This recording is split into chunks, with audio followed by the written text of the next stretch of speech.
Telegraphed from a mile away. It's a master stroke by Kyoto. Absolute master stroke of what they do.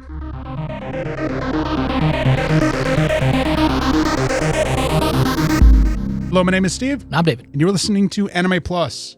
We are continuing down the pathway of Haruhi Suzumiya. So this week we have the conclusion of the remote island arc, where we left off everybody coming to terms with the master of the house lying dead on the floor of his bedroom. Asahina cannot take any of this reality and pretty much becomes useless.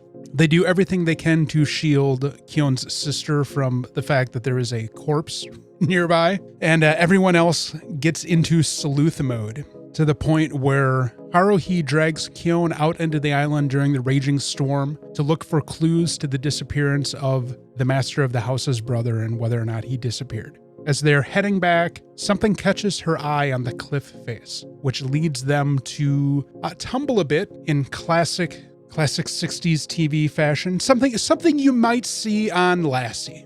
And they take refuge in a cave and have a bit of a tender moment together as they're wringing their clothes out.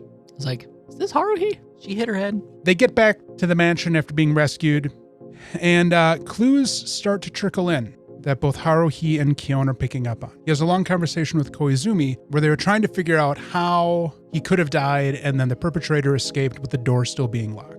Koizumi brings up the idea that when we kicked the door open, perhaps if he was standing in front of it, we pushed the dagger in enough to penetrate into his heart and deal the final blow. And that was the last thing to click into place that made Kyon aware of what was really going on. And at this point, he recruits his sister to create a distraction. And while the butler who was guarding the door to his deceased master's bedroom goes off to deal with the fake emergency that was cooked up by Kyon, Haruhi and Kyon comedically convince the corpse to wake up by threatening to put more knives into it.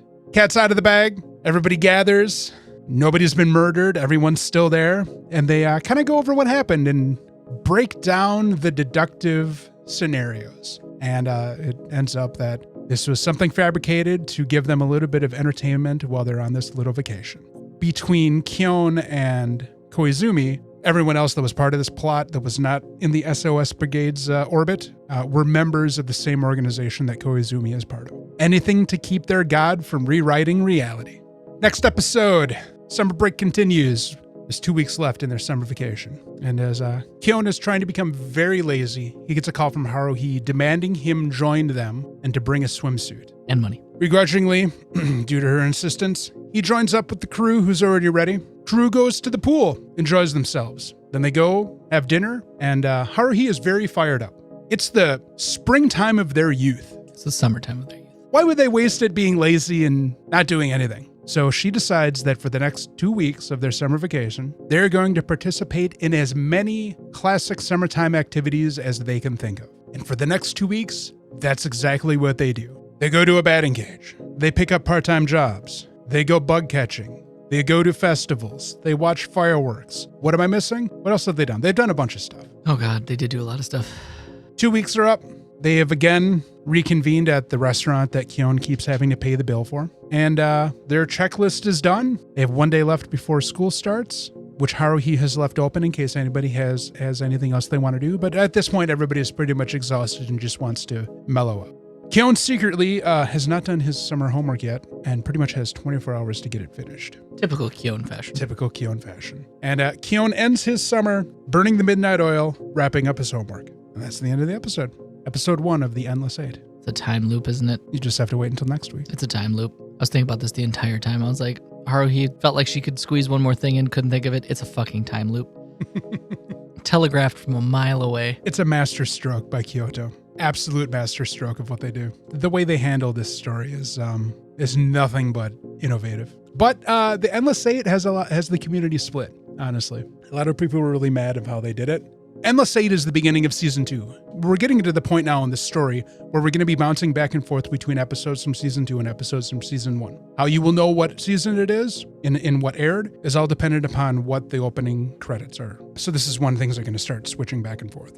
But the way that Kyoto handled The Endless 8 is in the same vein as the creative choice they made in jumbling up the order of season 1, and then in regards also season 2 as well. That's annoying. I can't think of another production that has done such interesting ways of presenting a story that is complex and shifty as this one. Not even Lost had the balls to do something as weird as how Kyoto handled Haruhi. That ain't it. We're now into the Endless Eight, but we're only going to do half of it because I figure that'll be a good enough exposure for David to understand what's going on and to see the variations of what's happening. You mean we're only going to do half of it?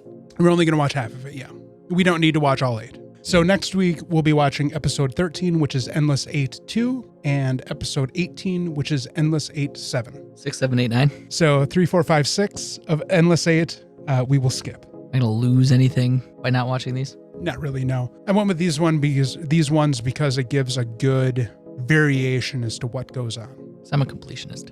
It's killing me that I'm skipping filler arcs in One Piece, but if I want to catch up, I gotta fucking skip them. Probably won't. I've made my own version of One Piece. I think for your sanity, this is the best course of action. But I think it's all part of the charm of the story of Haruhi, particularly in how Kyoto Animation decided to do Haruhi. All right. Don't forget the regular episodes of the podcast that come out on Fridays.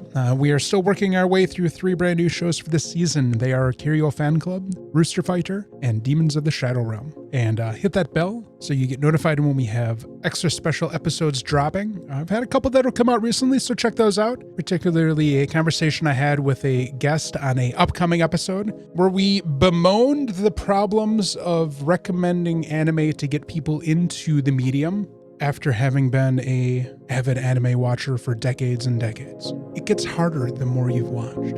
It gets real hard. All right, thanks again. We'll check you guys next time. Deuces.